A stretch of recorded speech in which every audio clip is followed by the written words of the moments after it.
Ever since I have seen videos of DCS Online, I have wanted to play the game, but I ran into a problem. It lacks sufficient RAM, graphics power, and several other things to run DCS. So with some new motivation and a little bit of money, I started rebuilding my setup.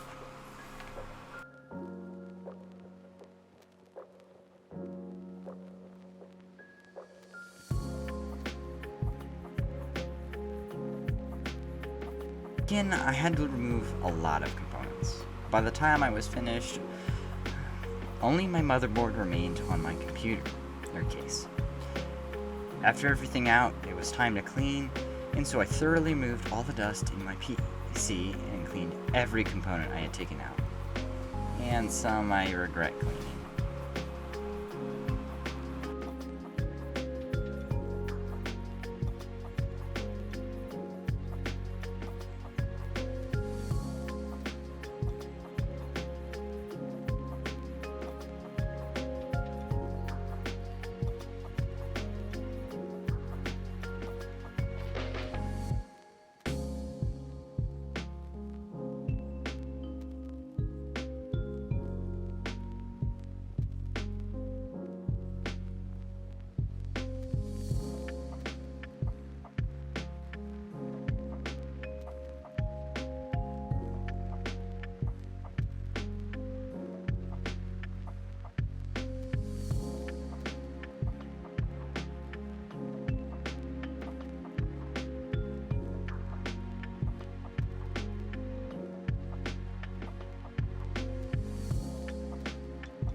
With my computer case completely empty, it was time to start reinstalling all of my parts, starting with the Seasonic GX850 semi-modular power supply, which I chose because it can power my new graphics card even if I add more storage devices and overclock my CPU all at the same time.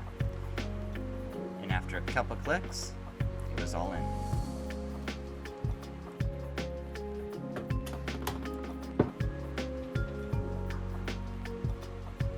After a new power supply was in, it was time to return my RAM and cooler back to my PC. I upgraded from 2 8GB DIMMs of 3200 MHz to 4 8GB DIMMs of 3600 MHz RAM, which I currently run at 2900 MHz to keep my computer at its most stable state. I followed that up with my cooler and then added my 1080 Ti, which I bought because it was the best bang for the buck and had enough VRAM to run DCS. After that, it was time to tighten everything down and get ready for the final step.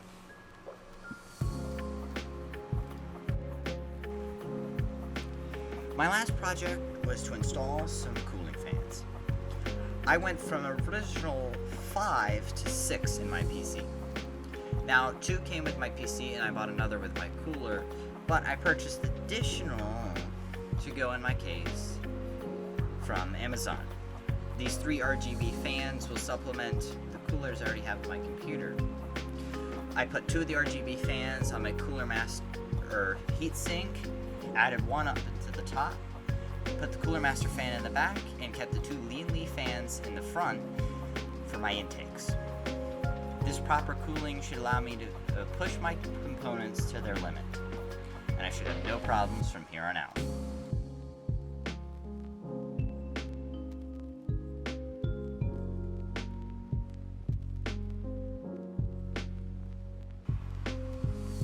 Alright, with all that done and installed, it was time to organize my cables and put my storage devices back in. I added one more after a quick trip to Micro Center for some better RAM, which I mentioned earlier. And with that all in, it was time to clip it all together. Keeping tidy is not just a part of making my computer look better, but it makes maintenance easier and installing new components simpler. So, with that process complete, I hope you enjoy my DCS PC. And if you want to take a recommendation from it, go ahead. I built this build for under $2,000 if you count parts at their current price, and if you choose a cheaper motherboard and some other components that aren't as high-end as the ones I use, you get a DCS for just $2,000 and play it at really good frame rates. Enjoy!